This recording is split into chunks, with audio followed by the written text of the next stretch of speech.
우리 옆에 분들하고 또 우리 가정에서 온라인으로 예배하는 성도님들은 우리 가족들과 함께 서로 한번 인사 나누겠습니다. 우리 다 같이 힘내십시다. 우리 다 함께 힘내십시다. 우리 다 함께 힘내십시다. 우리 다시 한번 옆에 분들하고 한번 얘기하실까요? 우리 또 온라인으로 예배하는 우리 성도님들도 우리 가족들하고 서로 한번 다짐하십시다. 기회 있을 때 누리십시다. 기회 있을 때 누리십시다. 지금 이 코로나 상황에서는 언제 어떻게 또 무슨 일이 일어날지 알 수가 없어요. 교회에 나와서 예배할 수 있는 기회가 있을 때 한 번이라도 더 나와서 예배를 꼭 드리시기 바랍니다. 또 우리가 2차 또 감염 사태가 일어나지 않기를 우리가 간절히 바라고 기도하고 있습니다만은 또 상황이 하도 지금 변화가 심해서 알 수가 없습니다.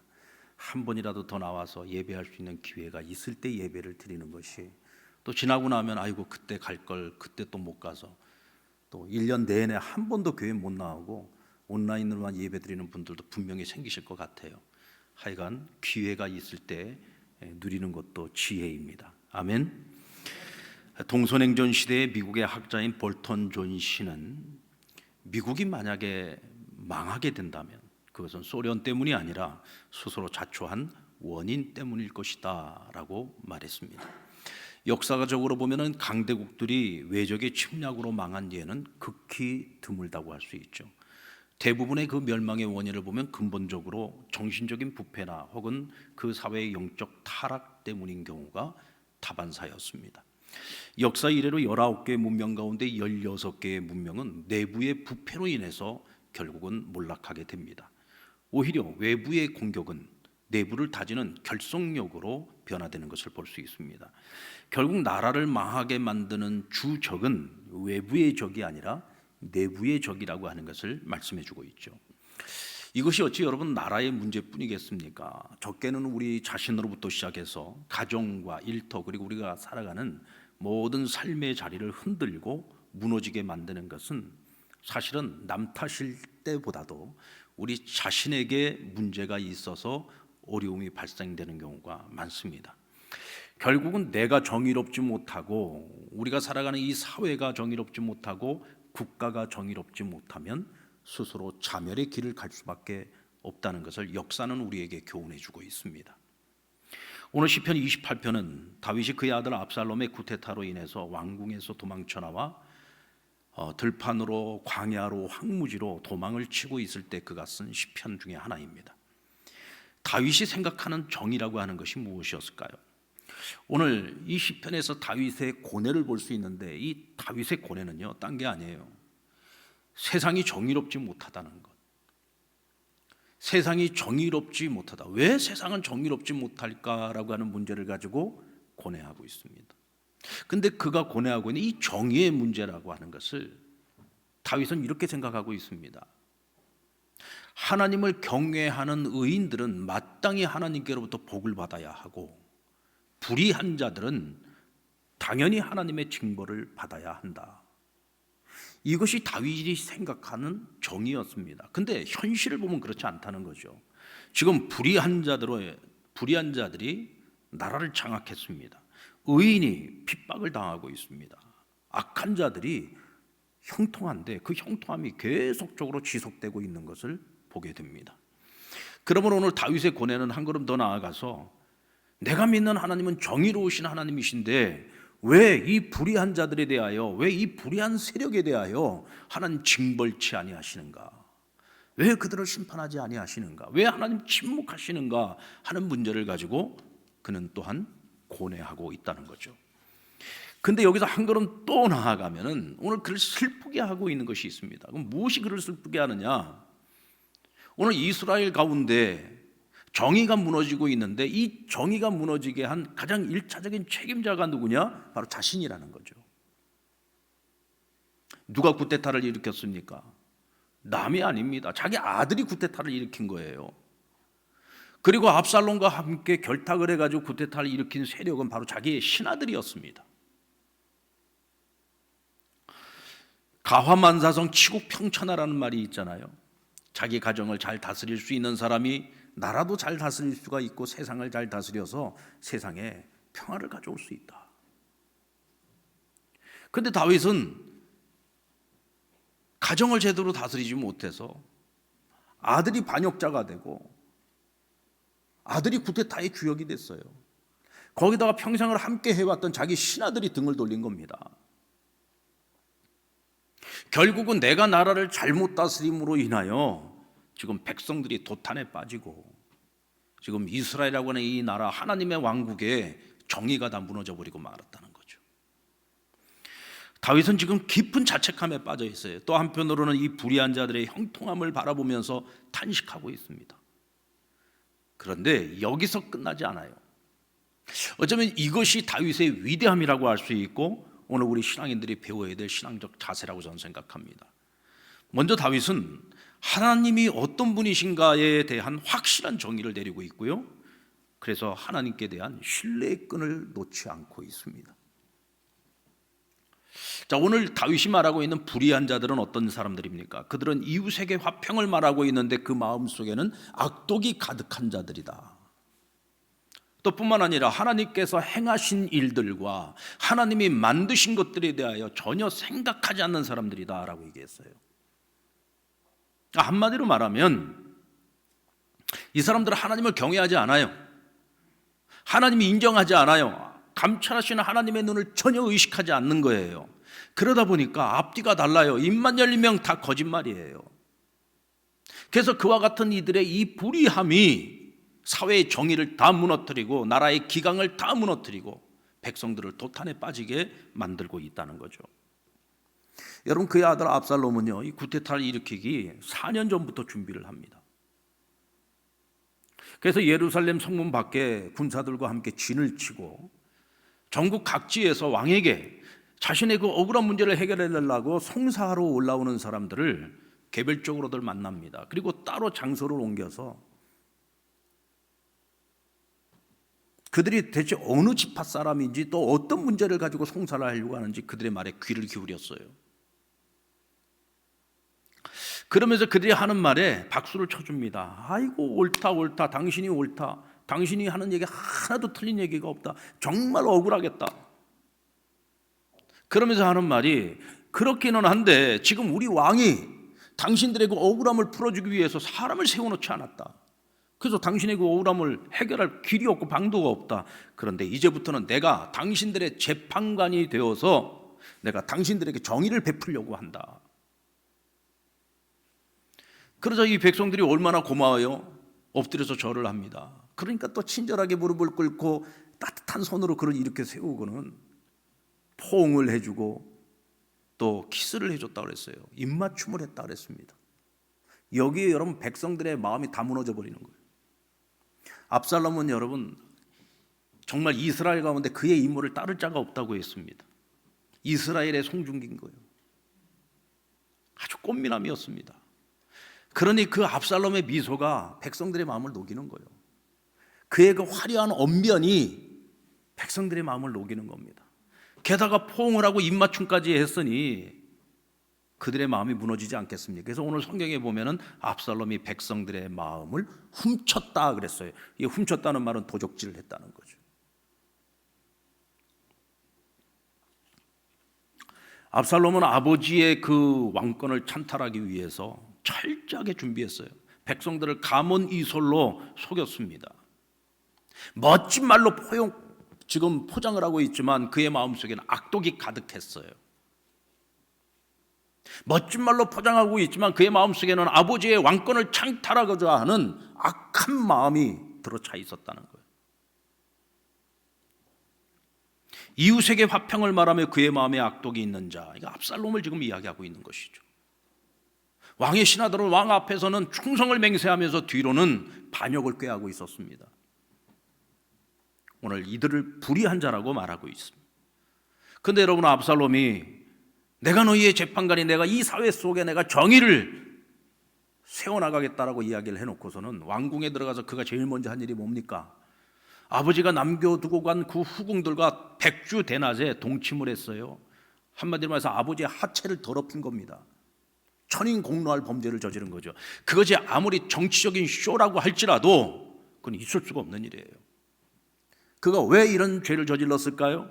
하나님이 살아계신다고 믿는다면 절대로 이런 범죄를 저지를 수 없죠. 그는 하나님을 인정하지 않습니다. 전혀 하나님의 눈을 의식하지 않는 거죠. 그러니까 뻔뻔하게 이런 죄를 저지르고 말았던 겁니다.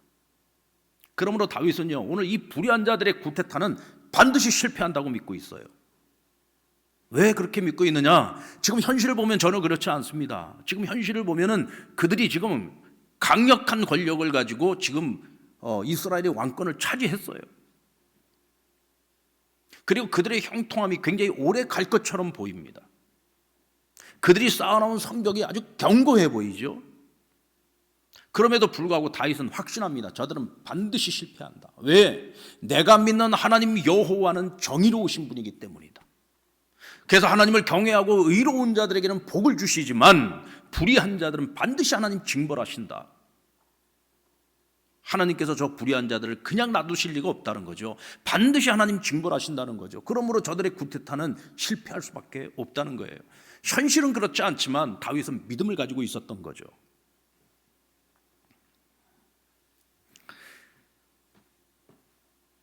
여러분들, 우리가 분명히 기억해야 되는 것은요, 아무리 불의한 자들이 형통해 보이고 그들이 쌓은 성벽이 견고해 보여도요, 하나님께서 하시면 무너집니다. 오늘날의 우리의 현실을 봐도 그렇지 않습니까? 불의한 자들이 굉장히 형통해 보이고 그들이 쌓아놓은 성벽이 너무나 견고해 보이고 도무지 무너질 것 같지는 않아요. 가지고 있는 모든 권력과 지위를 다 총동원을 해가지고 견고한 성벽을 쌓습니다. 누가 보더라도 오래 갈 것 같아요. 너무 견고해요. 도무지 무너질 기미가 보이지를 않아요. 그런데 여러분, 하나님이 공의를 실천하고 정의를 실천하는 그 순간부터 그 견고한 성읍은 무너집니다. 여리고 성이 어떻게 무너졌습니까? 그 견고한 성이 어떻게 무너졌습니까? 무슨 이스라엘이 무슨 대단한 공성태가 있어가지고 성벽을 때려 부셨나요? 아니요.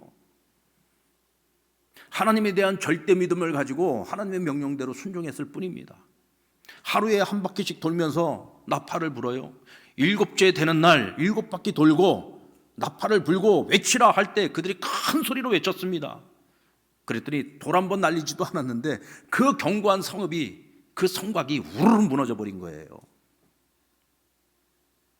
여러분, 하나님이 하시면 능치 못함이 없습니다. 아멘.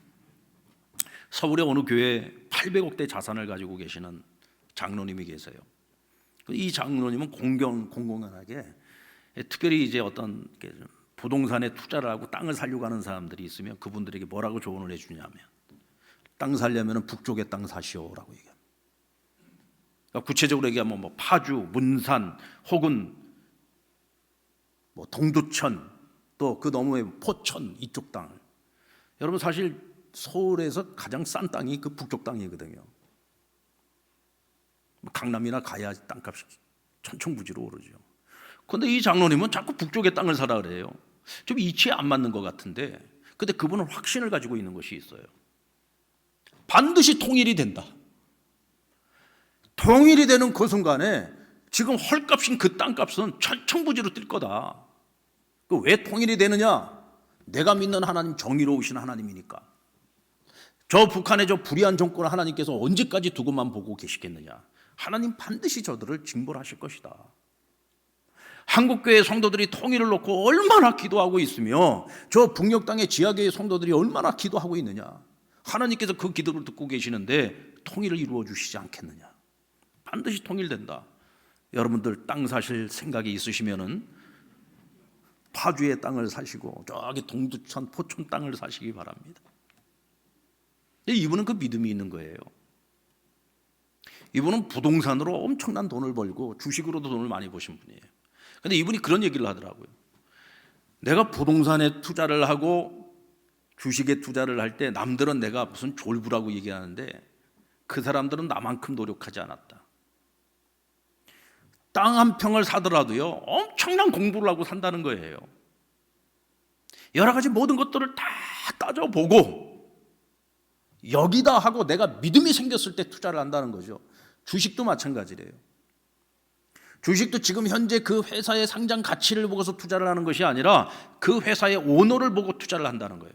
이 사람이 이 오너가 발전 가능성이 있는 사람이냐, 그 사람을 보고 투자한다는 거죠. 그래야 성공한다는 겁니다.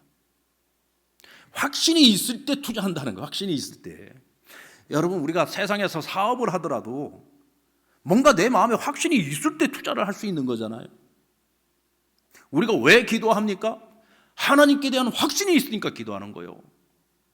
우리가 통일을 위해서 기도하는데 통일이 될까 말까, 통일이 될 수도 있고 안 될 수도 있고 이런 생각을 가지면서 왜 기도를 합니까? 통일이 된다고 믿고 기도를 해야죠. 그래서 저는 우리 상남교회 성도들은 파주에 땅 한 평씩은 다 사야 된다고 저는 믿습니다. 왜? 그게 우리의 믿음의 증거예요. 믿음의 증거. 여리고성이 무너진 것도 역시 마찬가지고요. 모든 견고한 성들, 도무지 무너지지 않을 것 같은 성들. 그런데 여러분, 하나님 앞에 믿음을 가지고 그분에 대한 순종함이 있으면 기적이 일어납니다. 2차 세계대전 당시 독일의 보네포 목사님, 미국의 마틴 루터 킹 목사님, 또 우리나라의 손양원 목사님, 주기철 목사님, 이런 분들은 한 사람이 인간으로 볼 때는 얼마나 지극히 미약하고 연약한 사람들입니까? 그런데 그들은 믿었습니다. 내가 믿는 하나님은 정의로우신 하나님, 반드시 불의한 정권에 대해 하나님 심판하신다. 믿음이 있었어요. 타협하지 않았습니다. 끝까지 항쟁했습니다. 투쟁했습니다. 목숨 걸고 목숨을 희생하면서까지 투쟁했습니다. 세상의 정의는 이와 같은 사람들을 통해서 세워가는 것을 우리 역사는 우리에게 말해주고 있잖아요. 그래서 결국은 나치 정권을 무너뜨렸습니다. 그래서 결국은 미국 사회에서 흑인의 인권을 보장받게 되었고, 그리고 외세의 침략과 외세의 압박과 그리고 공산주의의 그 폭력을 무너뜨릴 수가 있었습니다. 이 땅의 그리스도인들은 하나님의 창조 질서를 무너뜨리고 말로는 정의를 외치면서 불의를 행하는 그 어떤 힘과 권력 앞에서도 불의와 타협하지 말아야 됩니다. 그 견고한 성 앞에서도 우리는 정의를 절대로 포기해서는 안 됩니다. 이 땅에 정의로운 하나님의 나라를 세워가는 것이 오늘 이 시대를 살아가는 우리 그리스도인들의 사명이기 때문에 그렇습니다. 그럼 우리는 무엇을 해야 할까? 다윗은 오늘 이 불의한 자들의 형통 앞에서 하나님께 부르짖었다고 했어요. 부르짖었다. 하나님이 아니시면 안 됩니다. 하나님만이 불의를 처단하고 이 땅에 정의를 바로 세우실 수 있습니다. 이 믿음을 가지고 하나님께 부르짖었습니다.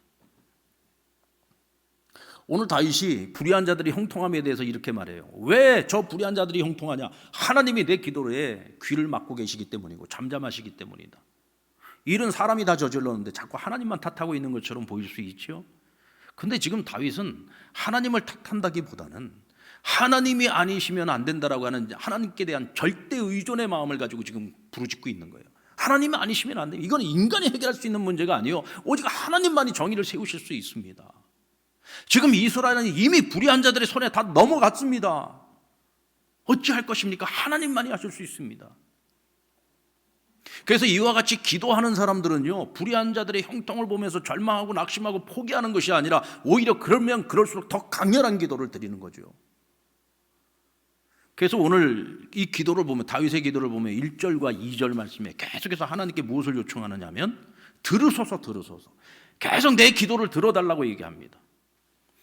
여러분들, 하나님께요, 하나님 내 기도를 들으소서, 들으소서 하고 외칠 수 있는 사람은요, 그냥 한번 해보는 기도 갖고는 이런 들으소서라는 기도를 드릴 수가 없어요.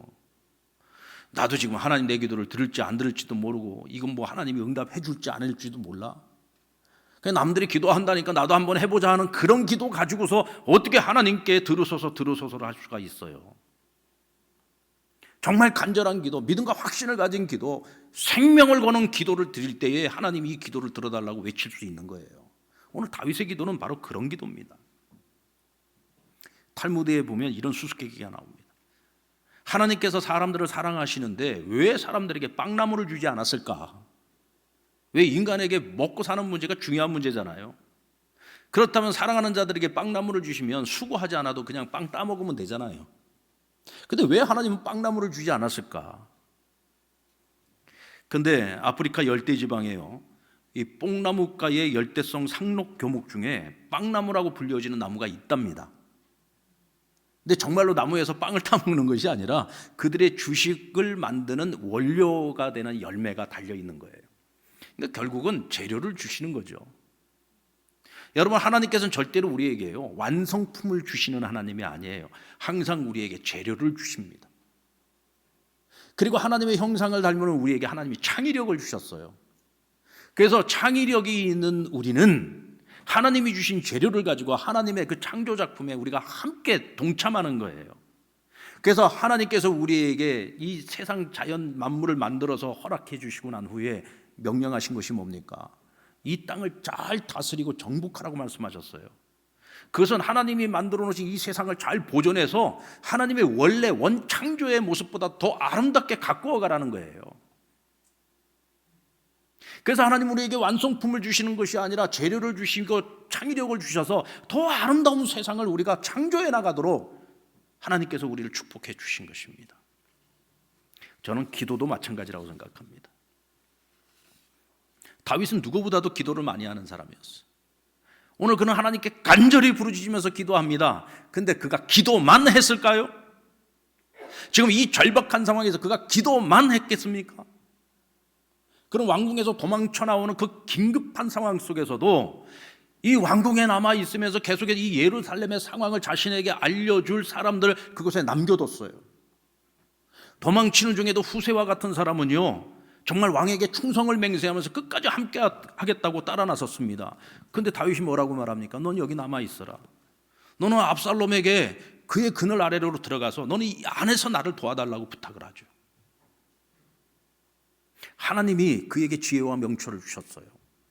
그리고 그가 지금까지 많은 사람들에게 은혜를 베풀면서 자기 편으로 만들어 놓은 많은 지인들, 인맥을 동원을 해서 언젠간 내가 다시 돌아올 때를 예비하고 준비하게 한 것입니다. 그러면서 하나님께 간구하는 거예요. 기도는 하나님께서 우리 믿는 자들에게 주시는 엄청난 자산이죠. 그런데 여러분, 기도만 해가지고 되는 것이 아니에요. 하나님 우리에게 지혜를 주셨어요. 하나님 우리에게 창의력을 주셨어요. 우리가 믿음을 가지고 이걸 잘 버무리게 되면 여기서 엄청난 역사가 일어날 수 있다는 거죠. 저는 늘 하나님께 감사합니다.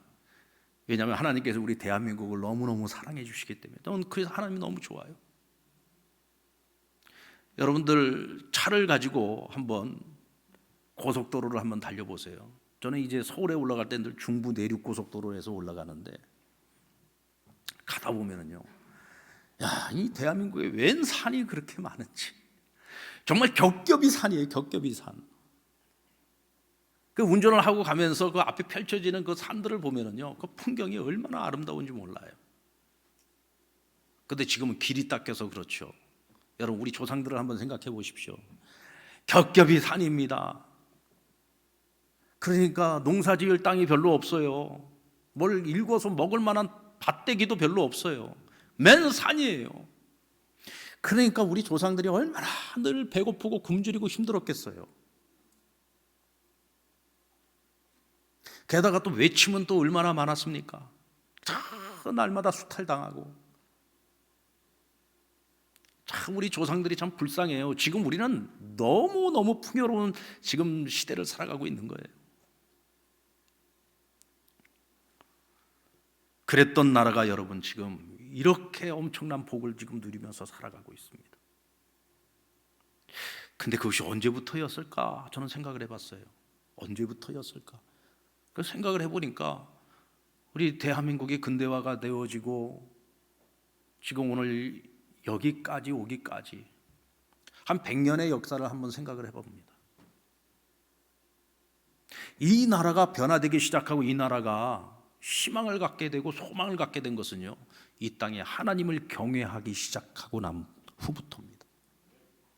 이 땅에 기도하는 백성들이 많아지면서 하나님께서 이 나라에 복을 주셨는데 어떤 복을 주셨느냐면, 여러분 전 세계에서 IQ가 제일 높은 나라가 어느 나라인 줄 아십니까? 옛날에는요 유대인들이 머리가 제일 좋은 줄 알았어요. 전 지금도 유대인들이 머리가 제일 좋은 줄 알았습니다. 아니요. 유대의 학자들이 공식적으로 인정을 하는 거예요. 전 세계에서 머리가 가장 좋은 나라가 대한민국이랍니다. 할렐루야. 여러분들 내 머리가 그렇게 좋은 줄 모르셨죠? 여러분들 머리가 보통 머리가 아닙니다. 하나님이요, 이 나라 백성들에게 지혜를 주셨어요. 그리고 한국인은요, 날 때부터 기본적으로 창의력을 가지고 태어났답니다. 창의력. 근데 왜 우리가 그동안에 이 창의력을 발휘를 못했느냐? 이게 과거에 중국으로부터 유교가 들어오면서 이 동방예의주의가 아닙니까? 나서면 안 돼, 나대면 안 돼, 너무 자기 생각을 많이 드러내면 안 돼. 그러니까 그걸 다 억누르고 살았던 거예요. 근데 이제 새로운 시대가 되어지면서 이제는 좀 더 자기를 표현할 수 있는 시대가 된 거예요. 지금 여러분 전 세계 문화를 지금 우리 한국의 이 K-팝이나 이런 한국 문화가 지금 세계로 지금 퍼져나가고 있지 않습니까? 조금만 자유를 주고요, 조금만 여유를 주면 우리 한국 사람들은 엄청난 창의력을 발휘한다는 거예요. 이것은 제 얘기가 아니라 학자들의 연구 논문에서 나오는 이야기들입니다. 하나님께서 이 나라를 그렇게 축복하신 거예요. 하나님이 지혜를 주시고 창의력을 주시고 이 땅에 기도하는 백성들을 통해서 하나님 그걸 잘 버무려 가지고 대한민국을 오늘 이토록 잘 사는 나라, 영적으로 부흥하는 나라로 하나님께서 세워주셨다. 이 위대한 나라가, 그런데 요즘 들어 하나님을 더 이상 인정하지 않아요. 하나님 경외하지 않아요. 하나님 몸된 교회를 멸시하고 조롱하고 욕하고 심지어는 개독교라고 비난을 하고 교회를 완전히 무슨 혐오스러운 집단으로 치부하고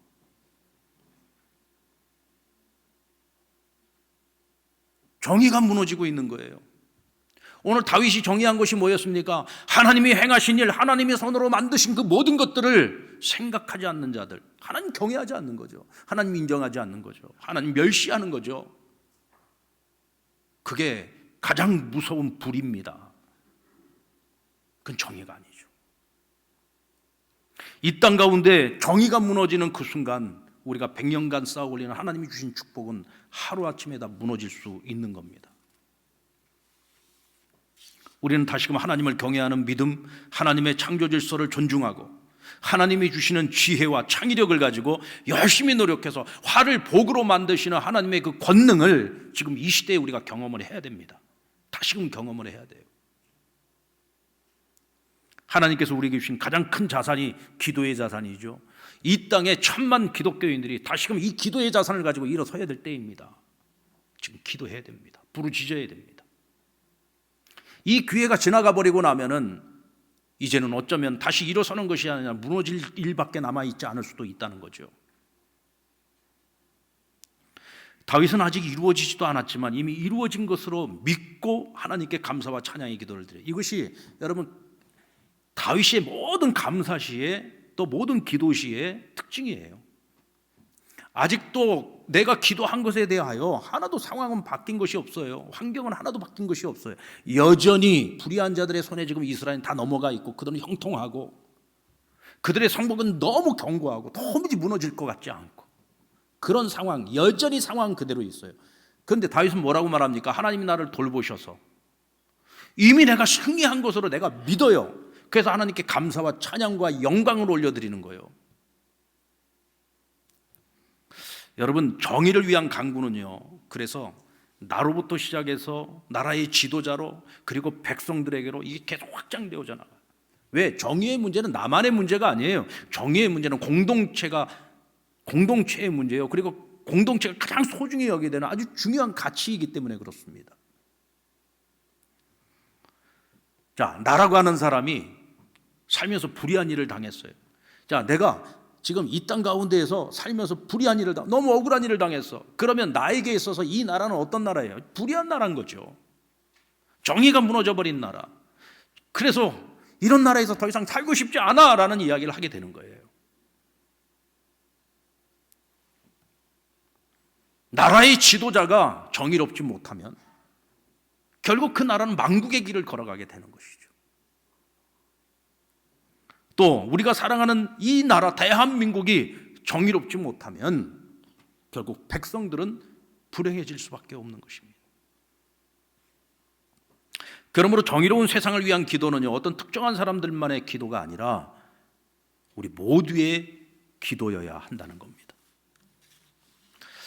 여러분, 우리 다음 세대들, 우리 자녀 세대들에게 어떤 나라를 물려주기를 원하십니까? 잘 사는 나라, 부유한 나라, 풍요로운 나라를 물려주기를 원하십니까? 근데 여러분, 아무리 풍요로운 나라를 물려줘도요, 정의가 무너져 버리면 그 풍요로움은 한순간에 다 물거품으로 사라질 수 있는 것들입니다. 풍요로운 나라를 물려주기 전에 우리는 정의로운 나라를 우리 자녀들에게 물려줄 수 있어야 돼요. 아까도 말씀드린 것처럼 지금 현재 우리 자녀 세대들은요, 전 세계에서 가장 뛰어난 세대입니다. 전 세계에서. 지금 우리 자녀들만큼 교육의 혜택을 많이 받은 자녀들이 없어요. 웬만하면 언어 연수 다들 갔다 오고요, 우리 아이들은 얼마나 똑똑한지 모릅니다. 정말 이 나라 안에서는요, 이 좁은 이 땅덩어리 안에서 그렇게 취업의 문도 좁고 엄청난 경쟁을 지금 치러야 되지만 이 아이들 세계 어느 나라에다 갖다 놔도요, 다 뛰어난 자기 실력을 과시할 수 있는 그런 아이들이에요. 지금 우리 다음 세대들이 가지고 있는 이 자원은 엄청난 겁니다. 그리고 부모 세대들이 지금 이루어 놓은 그 토대 위에서 엄청난 일을 해낼 수가 있어요. 그런데 이 자녀들에게 무엇만 물려주면 되느냐면요, 하나님을 경외하는 신앙을 물려주고 이 자녀들에게 정의로운 나라를 물려주면은요, 정말 우리 자녀들 세대에 갔을 때에 1등 국가가 될 수 있고 이 세계를 이끌어 나갈 수 있는, 선도할 수 있는 그런 나라가 될 수 있는 겁니다. 아멘입니까? 그런데 이 정의로운 나라를 만들어가는 거 어디서부터 시작되어야 돼요? 가정에서부터 시작이 돼야 돼요. 여러분, 왜 압살롬이라고 하는 이 괴물이 탄생한 걸까요? 다윗의 자녀들이 많이 있었는데 그 중에 첫째가 암논이라는 아들이었습니다. 그런데 이 암논이 배다른 동생 다말이라고 하는 여동생이 있는데 이 압살롬의 여동생이에요. 그 이 다말을 마음에 흠모한 거야. 그러다가는 계략을 꾸며가지고 결국은 이 여동생을 겁탈을 합니다. 요즘 말로 하면 성폭행을 한 거예요. 자, 이건 있을 수 없는 죄잖아요. 지금 다윗의 집안에서 일어난 일입니다. 그리고 다윗은요, 이 사실을 다 알고 있었어요. 어떻게 처리를 해야 할까요? 여기서 아버지 역할이 중요한 겁니다. 아무리 내가 정말 사랑하는 자식이라고 할지라도 이거는 너무나 불의한 일이요, 이건 있을 수 없는 천인공노할 일이에요. 어떻게 해야 됩니까? 정의롭게 판단을 하고 정의롭게 처벌을 해야죠. 만약에 이 아버지가 정의로운 처벌을 했더라면 압살롬과 같은 괴물이 나오지는 않았을 겁니다. 사실은 다윗의 자녀들 가운데 가장 인물이 좋고요, 가장 뛰어난 자식 중에 하나가 압살롬이었어요. 너무 아까운 사람입니다. 그런데 그 가정 안에서부터 이 받은 이 상처, 그리고 부모 형제에 대한 그 원망, 결국 이런 것들이 괴물을 만들어버리고 말았던 거죠. 가정을 잘 다스렸다면 이런 비극이 일어나지 않았을 거라는 거죠. 여러분, 우리 8절과 9절 말씀을 같이 한번 읽을까요? 시작. 여호와는 그들의 힘이시요 그의 기름 부음 받은 자의 구원의 요새시로다. 주의 백성을 구원하시며 주의 산업에 복을 주시고 또 그들의 목자가 되시어 영원토록 그들을 인도하소서. 영원토록 그들의 목자가 되시어 그들을 인도하소서. 저는 이것이 우리의 기도 제목이 되었으면 좋겠어요. 이 나라 이 백성들의 기도 제목이 되었으면 좋겠습니다. 하나님께서 오늘 우리의 목자가 되어주시고 우리의 길을 인도해 주신다면 우리의 가정이, 그리고 우리가 살아가는 이 사회가, 그리고 이 나라가 정의로운 세상이 되지 않겠습니까? 그렇다고 한다면 하나님께서 우리에게 주셨던 그 모든 것들을 다 버무려서 정말 멋진 나라를 만들고 멋진 다음 세대들을 만들고 미래와 희망이, 소망이 있는 그런 나라 하나님께서 만들어 가시지 않겠습니까? 저는 여러분들에게 한번 묻고 싶습니다. 여러분, 정의를 원하십니까? 정의로운 사회, 정의로운 세상을 만들기를 원하십니까? 다른 그 어떤 가치보다도 정의라는 이 가치가 정말 소중하다는 것을 여러분들 믿으십니까? 우리 믿음의 선배들은요, 이 정의를 위해서 목숨을 걸었습니다. 목숨 바쳤습니다. 불의한 세상과 타협하지 않았어요. 정의를 지키기 위해서. 정의는 그만큼 소중한 가치라고 하는 것을 오늘 우리가 믿어야 돼요. 그게 신앙입니다, 여러분. 정의롭지 못한 세상을 보면서 우리는 절대로 절망할 것이 아니고, 정의로우신 하나님께서 이 나라의 목자가 되시고 인도자가 되시도록 우리는 부르짖어서 기도해야 됩니다. 믿음을 가지고 기도하셔야 됩니다. 그리고 정의의 실현은 바로 우리 가정에서부터 시작된다는 사실을 기억하십시다. 나 자신으로부터, 우리 가정으로부터, 교회, 그리고 이 사회, 그리고 이 나라, 정의는 그렇게 퍼져나가게 될 것입니다.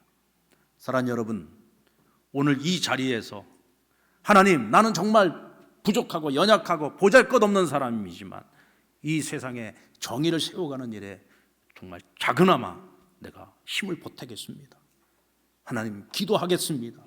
그리고 우리 가정에서부터 시작하겠습니다라고 여러분들 결단하신다면 정말 이 자리는 여러분들에게 너무너무 소중한 자리가 될 것입니다. 아멘. 꼭 그렇게 결단하고 또 그것을 실천하며 살아갈 수 있는 저와 여러분 되기를 주의 이름으로 축원합니다.